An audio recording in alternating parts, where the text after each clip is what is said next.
Nasa 1 degree Celsius lang pala nung unang gabi namin dito sa Almaty. Una kaming pumunta dito sa may mall nila sa may Mega Park. Parang yung mga mall natin dyan sa Pilipinas na merong Christmas lights na nakapaligid at malaking Christmas tree. Weekend nung unang araw namin dito sa Almaty, Saturday, kaya siguro ang dami ring tao dito sa labas ng mall. Bago pumasok ng mall ay meron kami nakita ditong Walk of Fame nila. Tinignan din namin kung sino sila. Itong si Olsa sa isang prominenteng writer at public figure. Si Arusna na isa ring writer at public figure. Si Ilya ay isa namang Kazakhstan weightlifter. Sinasabi rin na siya yung greatest lifter sa history ng sports dito sa Kazakhstan. Ang huli naman ay si Hasan Ali, isang Kazakhstan actor at director. Malaking ginhawa ng pagpasok namin ng mall dahil controlled yung temperature. Ayos ba?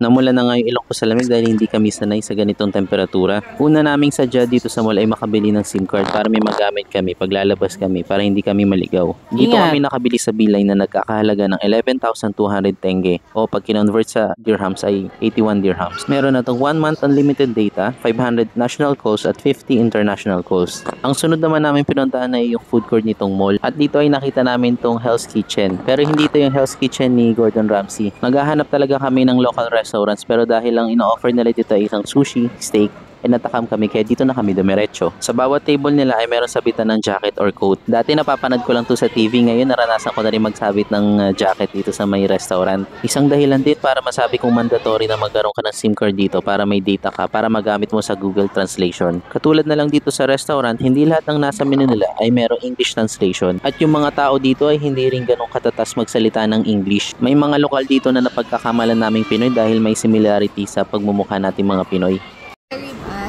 This one. New? This one. Is it this? No, I think this, New York Steak. And one mi goreng. Tom Yum yata yan, di ba? Rice gusto mo. Unang sinerve sa mga order namin ay itong New York Steak.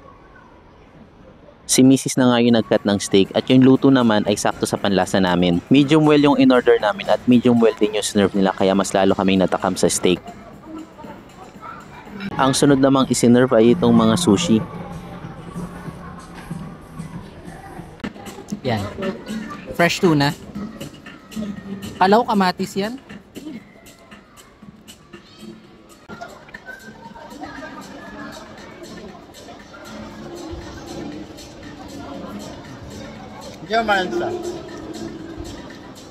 At para sa drinks naman ay ito yung in-order namin, Pico. Meron kaming dala-dalang water pero gusto namin matikman kung ano ba yung mga lasa ng drinks nila dito sa may Kazakhstan. Try natin, baka naman masarap. Medyo matagal nung naiserve itong mi goreng. Akala namin nakalimutan na nila yung order naming mi goreng kaya nag-follow up kami. Siguro sa dami ng customer nila kaya natagal ang luto nitong order namin. Pero sulit naman yung paghihintay dahil masarap yung mga luto nila dito sa mga in-order namin. Craving satisfied kami. Akala namin kailangan pa namin umorder ng isa pang pagkain kasi akala namin konti lang yun. Pero hindi pala.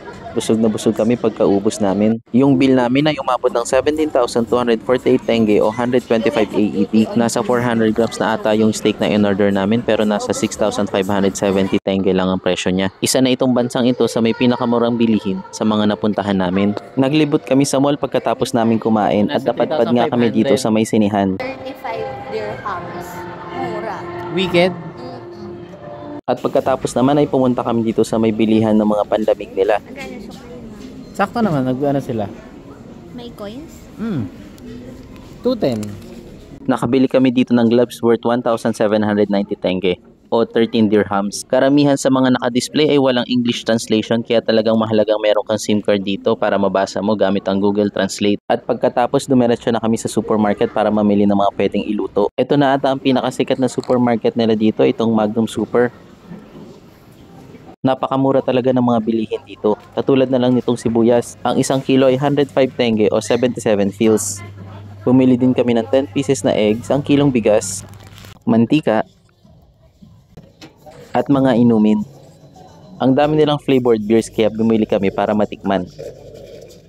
At dahil malamig sa labas, masarap nang uminom ng mainit na kape.